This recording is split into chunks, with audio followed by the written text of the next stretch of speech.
Bienvenidos y bienvenidas a este nuevo episodio de nuestro podcast de salud mental. Hoy, 10 de septiembre, es el Día Mundial de la Prevención del Suicidio. Hablar de esto es urgente. Abrir la palabra, dar lugar a la reflexión y compartir herramientas puede marcar la diferencia en la vida de muchas personas. En esta oportunidad nos reunimos con la licenciada Silver Glate, psicóloga, colega, para conversar sobre esto. Sin más, empecemos. Hola Luciana, bienvenida. Muchas gracias por estar acá. Muchas gracias a vos, un gusto. Un gusto. Bueno, hoy nos reúne una temática muy particular, muy importante.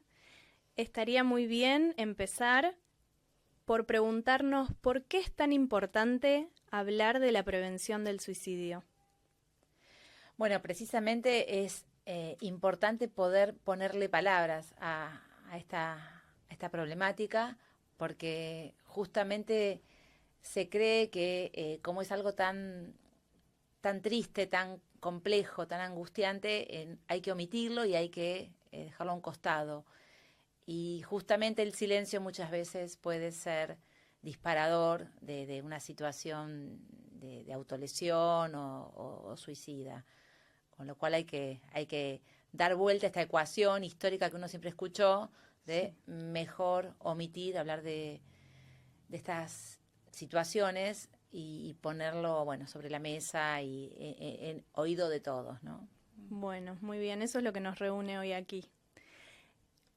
¿Cuáles son los motivos por los cuales una persona tomaría la decisión, ¿no? Los factores más probables por los cuales una persona tomaría la decisión de quitarse la vida? Bueno, esto es multifactorial, es muy, muy subjetivo, muy de cada uno. Hay altas posibilidades cuando uno encuentra y entrevista a personas que han tenido intentos o a familiares. En principio, lo que hay que descartar es que no tenga que ver con una cuestión psiquiátrica, algún trastorno o patología que no se vio apropiadamente o una medicación que no está siendo adecuada. Entonces, en primer lugar, habría que descartar que no se trate de algún déficit profundo de ese sujeto padeciente. Eso por un lado. Por el otro, bueno, se dice que cuando hay una escena de estas características, puede ir dirigido hacia un otro, ¿no? Se busca a determinado público que generalmente tiene que ver con los contactos más cercanos, ¿no? Quien hace un intento de lastimarse, de quitarse la vida, bueno, está poniendo el cuerpo frente a algo que no puede manifestar hacia otro. Esto es muy complejo y no es sencillo de transmitir, pero de alguna manera desde el psicoanálisis lo que se ve y se ha visto es que al no poder tolerar un trauma, un sufrimiento, o al no poder cuestionar o solicitar atención, presencia, contención, empatía, lo que fuere desde los otros, esa víctima, esa persona, decide autoinfligirse un castigo.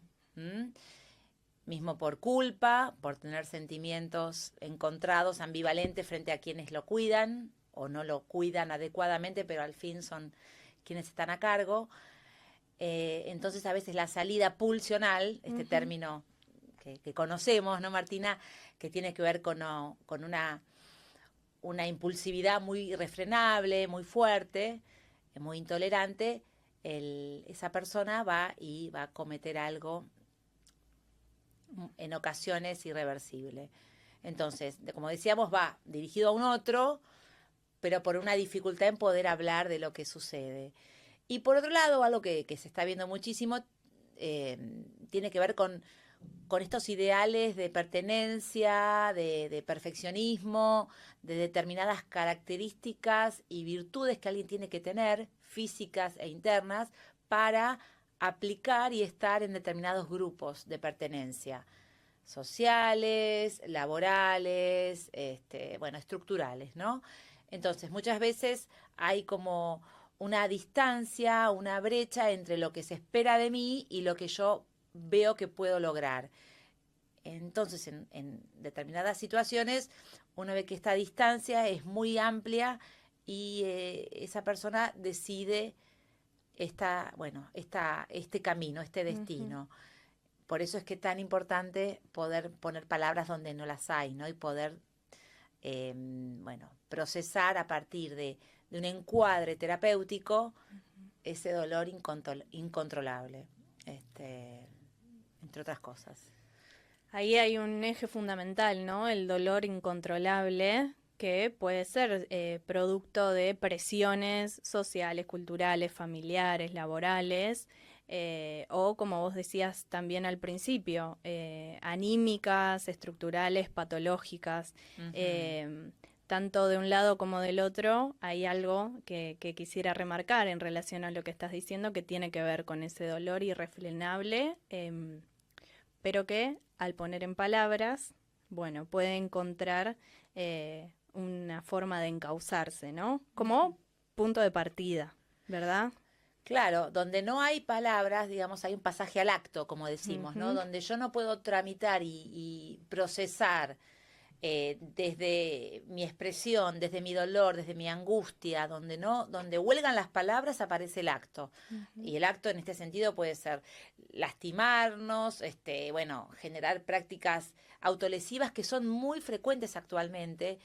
Pacientes que llegan generalmente entre los 15 y 30 años, que acompañan determinadas situaciones que no pueden dominar y controlar y se lastiman con algún corte en las muñecas, en las piernas, en lugares donde sus padres o quienes están a cargo no pueden ver. Entonces uno va descubriendo que donde no se puede procesar lo anímico, aparece esto de el acto de lastimarme y el dolor. Y cuando uno les pregunta, ¿pero por qué? ¿Por qué recurrís a esto que es como muy, muy, muy drástico, muy penoso? Dicen que el dolor que les ocasiona este corte, por ejemplo, silencia el dolor del alma que tienen. No sé si me explico. O sea, si yo me ocupo de cómo me duele esta herida que me hice, me olvido por un rato de esa angustia tan profunda que estoy atravesando. Y bueno, y esto, como te decía Martina, se está viendo muchísimo. Y uno cuando convoca a ese padre, esa madre, a ese tutor, generalmente ignoran la situación, no lo saben y se desayunan con esta situación. Y bueno, a partir de ahí se construye otro tipo de dispositivo y a la vez, bueno, de interconsultas, ¿no es cierto? Bueno, no quisiera pasar por alto este ejemplo que es el primero que se viene, ¿no? En tu discurso cuando te pregunto, que es el de un menor, ¿no? No sé si querés nombrar algunas estadísticas tal vez, porque creo que tiene que ver con eso, ¿verdad? Con cada vez el aumento que se ve en las autolesiones o bueno, en los jóvenes que terminan decidiendo quitarse la vida. Sí, se ve estadísticamente a nivel global que la población donde está más afectada en este sentido son los jóvenes entre los 15 y los 29 años. Y pensemos que son globalmente 7 de cada 100.000 habitantes de esta tierra que mensualmente se ven afectados por una práctica suicida o parasuicida. Suicida significa cuando, bueno, hay un desenlace irreversible, ¿no? Con un fallecimiento. Y parasuicida cuando, bueno, hay una posibilidad que fue una ideación o un intento que queda en el camino, afortunadamente. Que a la vez uno cuando indaga y cuando pregunta a la familia o a ese entorno, es muy importante ver qué le pasa al paciente después de este intento fallido. Es decir, si alguien, hay ¿cómo decirlo? un proceso de organización y de planeamiento del episodio, bueno, ¿qué pasa si esto falla? O queda aliviado porque falló, con lo cual esto es de mejor pronóstico, porque hubo un arrepentimiento, o si queda enojado porque no tuvo éxito en este intento. Con lo cual los tiempos de internación probables a posteriori de esto son otros. Es decir, Exacto. ¿se entiende? Sí. Un individuo que fallidamente hace este intento, pero queda enojado, bueno, ahí debemos pensar Hay mayor riesgo. En un mayor riesgo. Exacto. Con lo cual los tiempos de internación serán otros. Y asimismo, cuando, bueno, hay como este alivio de que, no se pudo lograr, bueno, es otro el esquema. Y a la vez, si vislumbramos que esta víctima queda muy apenada y muy afligida por el dolor que ocasionó a los suyos a partir de este intento, eso también es de buen pronóstico, porque hay una conexión con el dolor del otro, ¿no? Y ahí como ocupa un lugar que entiende que es importante para los demás. Porque generalmente lo que uno observa es que el que está como desesperanzado frente al futuro, al mediano o largo plazo, es quien se siente solo y que no hay un otro que lo esté mirando y que sea trascendente para la vida de los demás, ¿no? Entonces, bueno, es muy complejo y es muy de la escucha y de la empatía y de estar con la atención muy al 100% cuando uno encuentra este tipo de patologías. Y a la vez, cuando se hace en las emergencias se está viendo que llegan muchos jóvenes, como decía, entre 15 y 30 años, con estos intentos. Y si en todos los hospitales, esto es importante, están preparados para recibir pacientes con estas características. Pero hay muchos hospitales que no tienen un equipo de emergencia en lo que es salud mental, que generalmente tiene que ser un psicólogo, un psiquiatra y un trabajador social. Entonces, si no están ellos en la planta, debe esperar ese joven o quien fuere hasta 48 horas hasta que alguien llegue para asistirlo y hacer una evaluación pertinente y ver qué se hace. Es decir, cualquier centro de salud está preparado y capacitado para recibir este tipo de emergencias. Esto es importante señalarlo. Si no es que tengo que ir solo al Alvear o al Moyano o al, ¿no es cierto? Sí. O al Borda. No. Todos los hospitales, el más próximo, tienen toda la infraestructura para poder acompañar y contener. Alojar esa situación. Sí. Es importante también, me parece, abordar mitos. Hay muchos mitos alrededor del suicidio. ¿Cuáles te parece importante desmentir y cuáles, qué verdades resaltar frente a esta conducta que está muy presente en nuestra sociedad para quienes no se sienten bien, vuelvo a esto del dolor irrefrenable, y para quienes están cerca, ¿no? Bueno, muy bien, como decíamos anteriormente, esto del mito de mejor no hablar de esto, ¿no? Hay familias donde probablemente pudo haber habido algún antecesor que tuvo algún intento o que efectivamente logró este objetivo de quitarse la vida, y esto está como silenciado en las familias, ¿no es cierto? Como que no se dice. Entonces hay mucha gente que supone que esto es más saludable y protector que contar estas verdades, lo que tiene que ver con ese linaje, ¿no? Esa historia. Y realmente uno cuando indaga en estas víctimas, ¿no? que quedan cautivas de esta necesidad, esta pulsión de lastimarse, aparecen situaciones en esa historia familiar donde hubo quienes alentaron esta posibilidad. Hay como una herencia escrita en el cuerpo, ¿no? Y en la psiquis de alguna manera.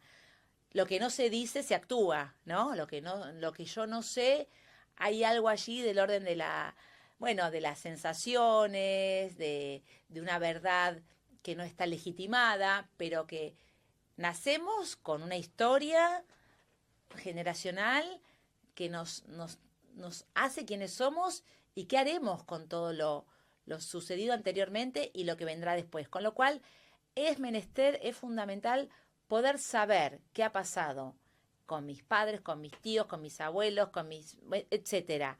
Porque lo que no se ha dicho, en algún momento algo de esto se va a actuar, va a aparecer, puede ser en forma de alguna enfermedad psicosomática, en alguna manifestación del orden de alguna psicopatología, pero es muy, muy importante. Por eso este mito de mejor lo que no se sabe, bueno, se evita y se vive más feliz. No, muy por el contrario. Lo que pasa que, bueno, hay que tener mucha valentía y hay que poder enfrentar nuevamente esa situación que a lo mejor a esa familia le resultó sumamente dramática y trágica.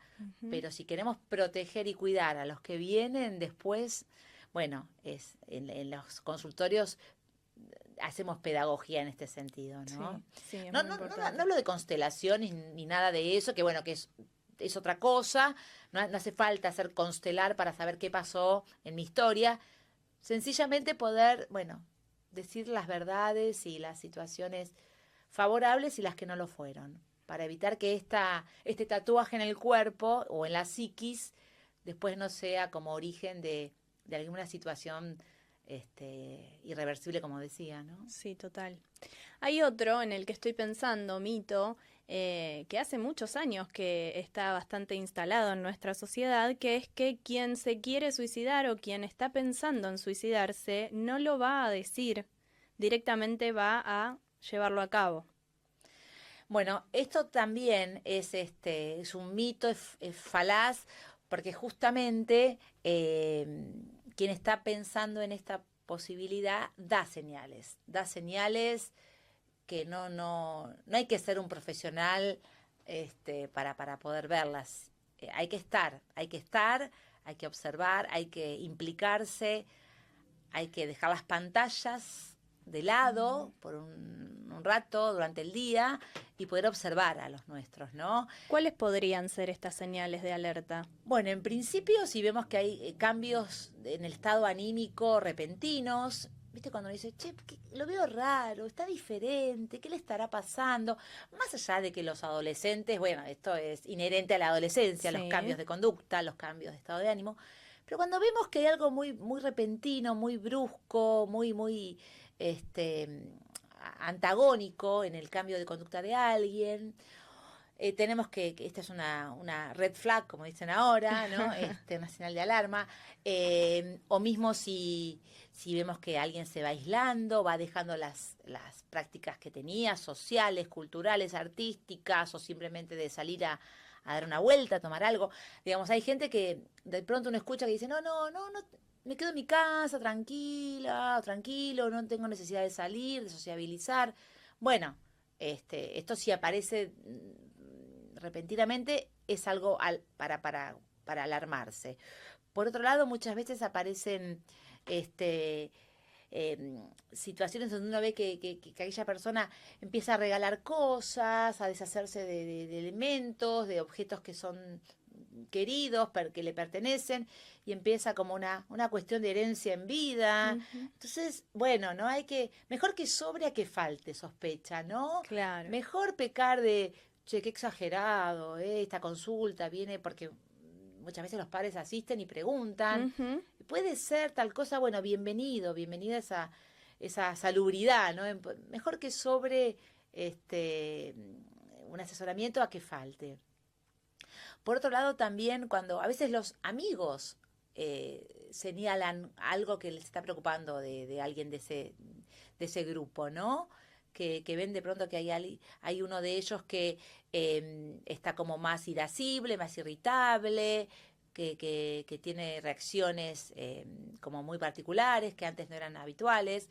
Bueno, hay una serie hay un abanico de posibilidades muy amplio que no debemos ponerlo bajo el paraguas de, bueno, es joven, es adolescente, bueno, ¿qué querés? Y la situación, la crisis, la actualidad nos lleva a eso. Está bien, pero hay situaciones y situaciones. Y por otro lado, algo que antes también mencionaba, esto de la desesperanza, ¿no? Este discurso que uno escucha, y total, ¿para qué? Si no hay posibilidades, micro ni macro mundiales, y todo está mal, hay como una apatía generalizada. Ese discurso medio depresivo de todo está mal, nada está bien. el depresivo es quien no puede ver todo lo que hay previo a la muerte, ¿no es cierto? Todo lo que uno lleva a cabo para evitar ver ese desenlace del que nadie podrá correrse, que es, bueno, el deceso en algún momento. Entonces, el depresivo es quien no puede ver que hay mucho para hacer y para distraerme y para disfrutar y para celebrar y para sobrevivir. Bueno, hay un primo hermano de esto, ¿no? En quien tiene cierta ideación suicida, ¿no? Sí. Bueno, ahora que lo comentás de esta manera, pienso que un cuadro depresivo puede ser un factor de vulnerabilidad.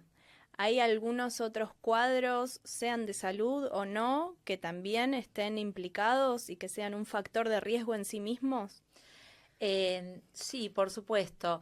Yo quiero mencionar algo que hoy por hoy hay como está muy naturalizado algunos juegos, ¿viste? Juegos en redes, juegos que no los voy a mencionar, pero juegos que tienen que ver con hasta dónde uno soporta y puede sostener alguna cuestión que tenga que ver con la respiración o con el juego compulsivo, hasta dónde puedo yo con mis elementos y con mi estabilidad emocional tolerar no sucumbir en alguna propuesta que tenga que ver con lastimarme o bueno, o desafiar la muerte. Entonces, esto yo lo quería decir. Hoy por hoy hay una oferta de posibilidades en cuanto a juegos o a prácticas de ludopatía, bueno, en fin, o conquistas de gente malintencionada que convoca a jóvenes bueno, a realizar situaciones, a hacer cosas que tienen que ver con el límite entre la vida y la muerte. Y bueno, hay como una cuestión de mucha vulnerabilidad, como decías, en esta etapa, que a veces sin darse cuenta quedan implicados en un circuito que los lleva a una cornisa entre la vida y la muerte. Mismo, la ludopatía, que también es otro gran tema, que me parece que está bueno traerlo, también muchas veces la única salida es la vida misma, por no poder enfrentar a esos padres en una situación sumamente comprometida. Y bueno, lo estamos viendo. Y una cosita más que me parece que los que estamos en la clínica hace tantos años, que seguramente lo hemos visto junto con otros, es a veces poder ser honestos con la elección sexual lleva muchos años en mucha gente poder decir su verdad a esos padres. Entonces, se ha visto y se ve tristemente que frente a no poder manifestar esta realidad, esta verdad, esta elección o lo que fuere, como cada uno quiera llamarlo, muchos optan por este camino de quitarse la vida. Eso es muy lamentable, sí. Hay algo que se llama presunción de heterosexualidad, ¿no? Que tiene que ver con que si nadie dice nada, entendemos que todos y todas somos heterosexuales. Y que entonces, si eso no es así, hay algo en donde, quiero decir, estoy totalmente de acuerdo con lo que decís, pero también me gustaría aportar, desde donde yo lo pienso, que es necesario poder, entre todos y todas como sociedad, poder alojar la igualdad, ¿no? Como poder quitarle esa presión a simplemente una elección sexual, ¿no? Ese es como nuestro desafío más grande, creo. Es como pensar que las personas heterosexuales no tienen ese momento tan complejo para atravesar. Y que entonces eso es lo que contrasta, ¿no? Y que es por ahí, y bueno, y me parece súper importante que lo traigas en ese sentido, porque es un factor de riesgo y es muy triste que así sea. Absolutamente, sí, muy, muy, muy bien lo decís. Claro, uno interpela y escucha que esa persona no puede, supone que no puede conformar o no puede, bueno, representar el deseo del otro, digamos, no puedo darte lo que vos pedís, como digamos, a esos progenitores, y como falla en esto, falla entre comillas, bueno, no soporta, digamos, no lograr lo que el otro, la expectativa que tienen de mí. Pero precisamente uno lo que tiene, los que trabajamos en salud mental, sabemos que uno tiene que alcanzar el deseo personal, ¿no es cierto? Sí, Digamos, claro. y los padres debemos alojar y generar ese espacio de confianza y confort donde los hijos puedan, bueno, decir su verdad, porque esto tiene que ver con el alcance de esa vida plena y de felicidad. Más allá de que si la elección sea definitiva o no, Ujú. puede serlo como no, pero acompañar, ¿no es cierto? Acompañar y no, bueno, no condicionar ni dar un libreto de cómo debe ser la vida, ¿no? Que Ujú. bueno, se ha avanzado muchísimo en esto, por supuesto, pero aún quedan, ¿no? Vestigios y por eso me parecía que era relevante Sí. mencionarlo porque es un factor que a veces se sigue viendo, ¿no? Como frente a esto no dicho, a esta verdad, teóricamente, porque a veces son los padres quienes no salen del closet, ¿no? Ujú. No, Bueno, también, sí, claro. hay que hacer un trabajo, no salen del closet para poder escuchar, ¿no? Ujú. Sin prejuicios, abiertamente, ¿no? Bueno, de qué se trata esa, esa trayectoria de vida de los hijos, ¿no?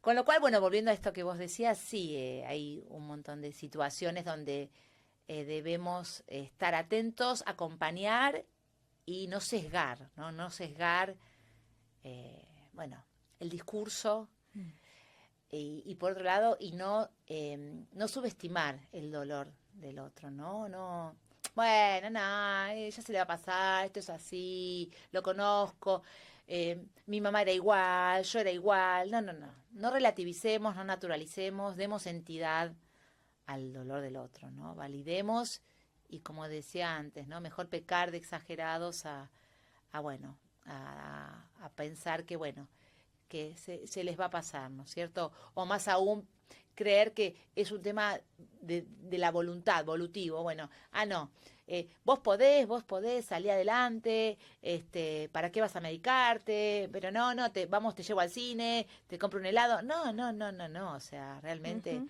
hay que darle espacio a ese dolor real, ¿no? Sí.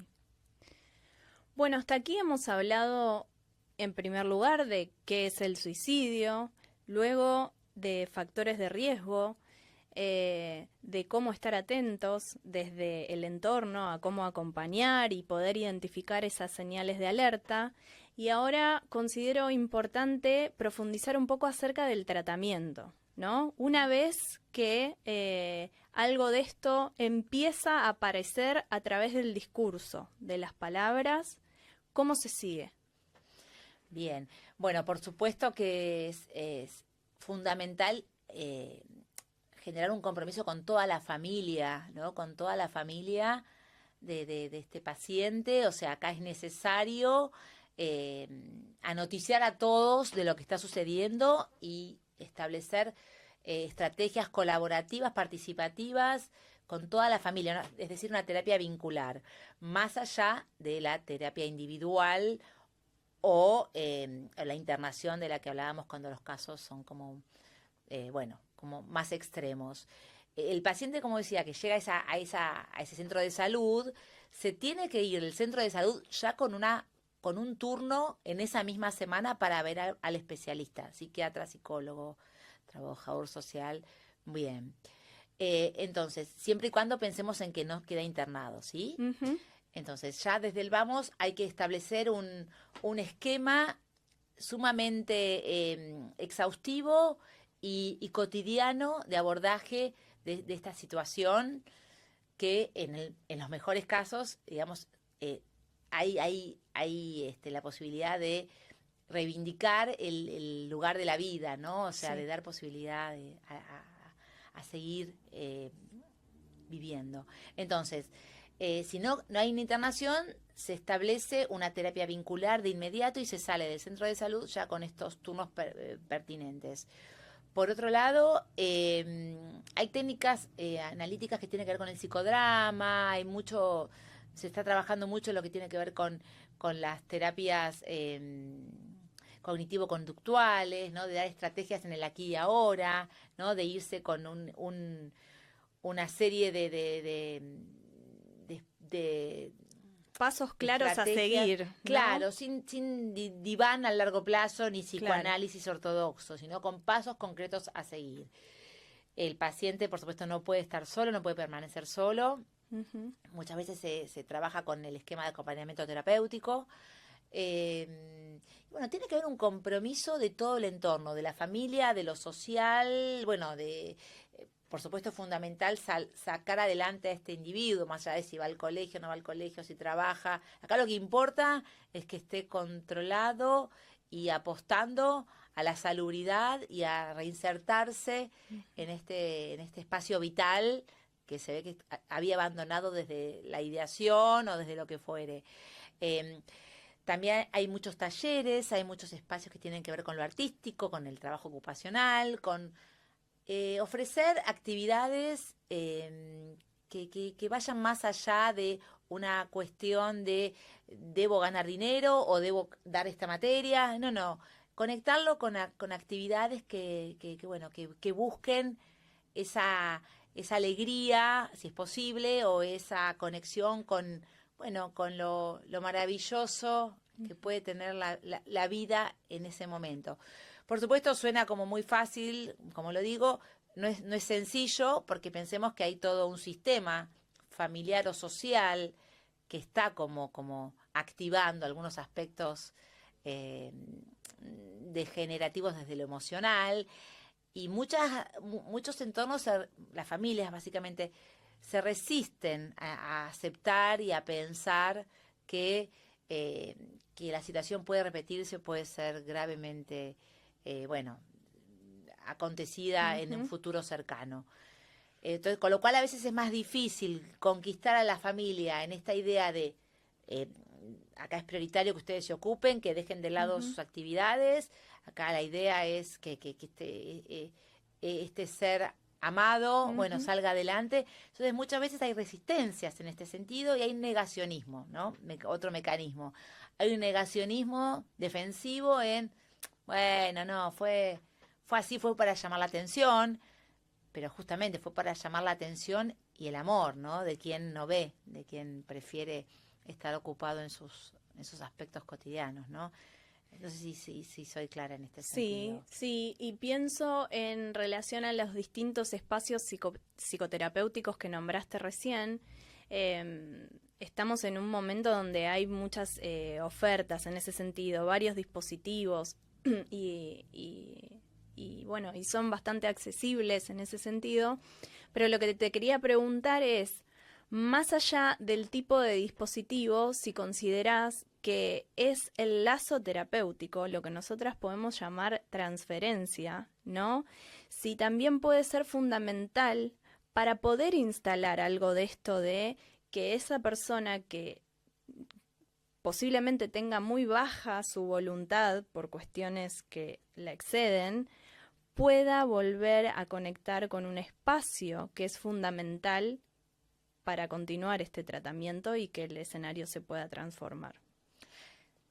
Tal cual. Bueno, la transferencia, ¿no? Este lazo, este vínculo, esta alianza que se genera con el profesional, con el terapeuta, bueno, es una oportunidad de salida a la afuera de ese sistema, tal vez tóxico, en el que ese individuo habita. Entonces, vía la transferencia es la posibilidad real de poder ensayar en el consultorio o donde fuere, bueno, toda situación que después va a repetirse fuera de ese setting que es el consultorio.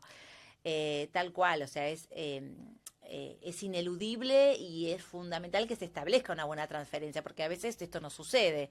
Entonces, en ese caso, bueno, si la transferencia no es óptima, bueno, ese profesional tendrá que éticamente ver de una rederivación o la posibilidad de, bueno, de ver por otro lado si hay éxito, ¿no?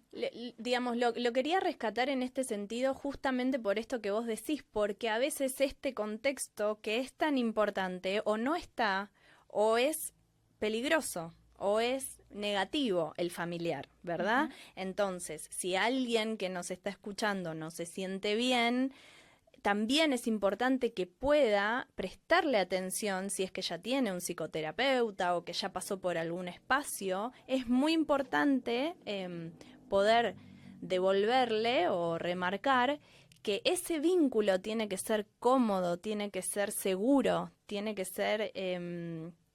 Sí, creo que seguro es la palabra más atinada para describir esto que queremos decir, ¿verdad? Como para poder proponer una alternativa en ese caso, sea grupal o, bueno, o individual, en relación a todas estas actividades que mencionaste recién.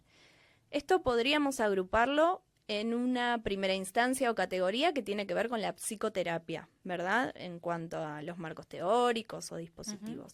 Luego me gustaría también que abordemos, y esto también tal vez nos retrotrae a la sección de mitos, ¿qué pasa con la medicación? ¿Sí? Abordar el lado médico, la interdisciplina que es necesaria la mayor parte de las veces. Sí, Martina. Y una cosa que quería agregar a lo que dijiste recién de la transferencia, le sumaría esto de que el paciente tiene que saber que hay un acuerdo de confidencialidad, o sea, hablando de esto del confort y la confianza para que él pueda, digamos, exponer todo su dolor. Él tiene que saber, ese paciente tiene que saber que hay un acuerdo de confidencialidad. Lo que pasa que en este sentido, bueno, en el tema de que estamos tratando hoy, es muy polémico, porque bueno, justo si no, es uno de los temas límites. Es un tema límite, es controversial, porque si uno como profesional sabe efectivamente que hay una ideación suicida, que hay una planificación, aquí el secreto profesional es, bueno, hay que evaluar qué se hace y cómo se opera en este sentido. De hecho, vuelvo un minuto atrás, cuando decíamos, bueno, que llega un paciente a un centro de salud, es obligatorio hacer la denuncia pertinente, o sea, digamos, judicialmente, el cuerpo judicial tiene que saber que fulano tuvo un intento de suicidio, esto se tiene que manifestar y se tiene que plasmar en algún lugar, ¿no es cierto? Entonces, volviendo a esto de la confidencialidad, en este sentido es como muy controversial, como decía, pero es importante establecer este vínculo, este rapport con el paciente para que pueda, bueno, expresarse abiertamente. Esto por un lado. Y en cuanto a los mitos, volviendo a la de la medicación, bueno, yo creería que es prácticamente ineludible, ¿no? Un abordaje psicofarmacológico en este tipo de casos. O sea, hay resistencias, las hay. Muchísimas, desde el paciente y desde su entorno. Sí. Pero me atrevo a decir que esto es, sí o sí tiene que haber un espacio, digamos, de acompañamiento psiquiátrico muy cercano y muy cotidiano, porque, bueno, difícilmente, más allá de que nosotras, bueno, abrazamos la profesión y amamos la psicología y los alcances, pero bueno, cuando se está como coqueteando con la muerte, bueno, las palabras no son suficientes muchas veces y hay que trabajar en la emergencia y sacar a ese sujeto de este dolor tan extremo y profundo. Sí, yo creo que una forma posible de pensar eso y de desmitificar todas las cosas que se dicen negativas acerca de la medicación es pensar como en un tratamiento interdisciplinario que tiene un inicio y puede tener un fin, ¿sí? El hecho de necesitar o de elegir, o nosotras desde nuestra profesión de sugerir la incorporación de la psicofarmacología no significa que tenga que ser para siempre. Es un abordaje de la emergencia, justamente, y es necesario muchas veces ganar tiempo en ese sentido, ¿no? Poder incorporar esa herramienta o esa alternativa para poder entonces tener tiempo y que las condiciones sean necesarias para así poder hablar. Exacto. Que haya como un piso, digamos, uno para poder hablar, intercambiar con este sujeto, necesita que haya un piso de equilibrio medianamente para poder escuchar e intercambiar y sugerir y bien interpretar, orientar. Si aquella persona está tan abrumada y tan angustiada por lo sucedido, difícilmente pueda escuchar y hacer un insight con todo lo que se está viendo en una sesión psicoterapéutica. Con lo cual es ineludible la medicación en esa primera etapa, al menos. Y tal cual, o sea, no es que esto, bueno, será crónico, ¿no? No hay por qué pensar que, esto iniciado hoy un esquema de medicación y esto será eterno o crónico. De ninguna manera. Pero bueno, hay mucho mito en este sentido, hay mucha idea en cuanto no, a la gente que está sobremedicada, que andan como zombies y qué sé yo. Bueno, no, las cosas como son, ¿no? Hay situaciones donde no hay manera de negociar con que no haya medicación. Más allá de que uno puede decir, bueno, hay un acompañamiento terapéutico a diario, hay consulta. No, hay cuestiones que tienen que ver con bueno, una cuestión que va más allá de la palabra, ¿no? Que en ese aparato psíquico hay que volver a equilibrar, ¿no? Sí. Desde ya. Sí.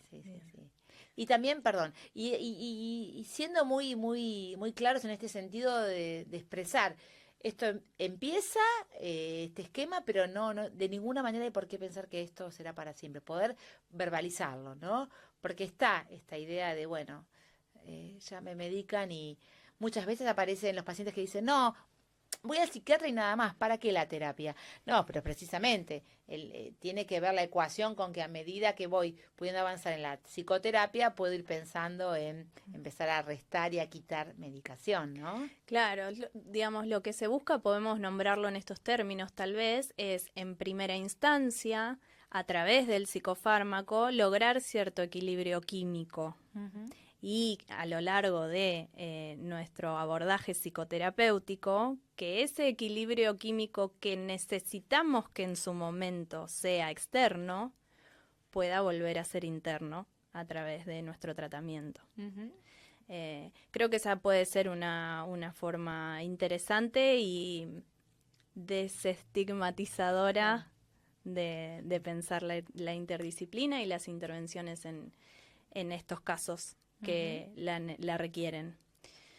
¿Hay algún otro mensaje, algún otro tema que te gustaría abordar que no hayamos conversado hasta aquí?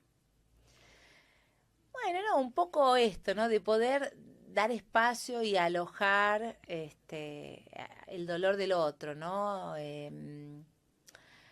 Uno a veces vive como en tiempos donde parecería que las horas de la jornada no alcanzan para hacer todo lo que hay que hacer, todo lo pendiente, y la vida va por otro lado, ¿no? Lo importante va por otro lado, en poder mirar a los ojos, en el tono de voz, porque este es otro elemento también importante, ¿no? En quien está sufriendo. Los tonos de voz son otros, el no poder fijar la mirada, el ser escurridizos, en escapar a una charla, bueno, así de momento, de una sobremesa. Hoy por hoy uno ve que muchas familias, cada uno come solito con su bandeja frente al televisor. ¿Y cómo? ¿No hay un momento de sobremesa, o sea, de conexión, ¿no? ¿Cómo te fue? ¿Qué tal tu día? No hace falta estar horas de sobremesa, pero sí que haya en algún momento, bueno, un momento de poder interpretar qué le está pasando, ¿no? A mi gente, ¿no? Entonces, creo que es momento de pensarnos, bueno, como parte de un sistema familiar, social, que, bueno, a veces la desesperanza y el pesimismo nos va como robando la mirada y la energía para disfrutar del otro y para poder sostener y acompañar, ¿no? Y ayudar. Tenemos que estar a disposición de a quienes tenemos cerca y que uno no siempre puede solo, ¿no? Pedir ayuda y estar ahí para la ayuda que me están pidiendo, me parece que es el ABC de una vida con buena salud mental y probablemente física también, ¿no? Sí, coincido.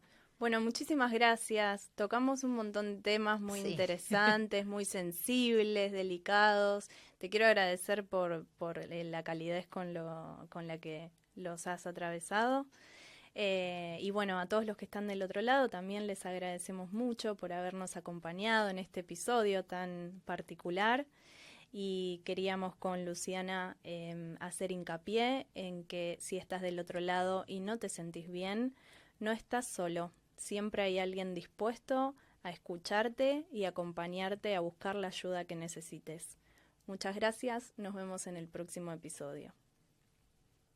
Si vos o alguien que conoces está atravesando un momento de sufrimiento, podés comunicarte con la línea 135 desde AMBA o al 0800-345-1435 desde todo el país.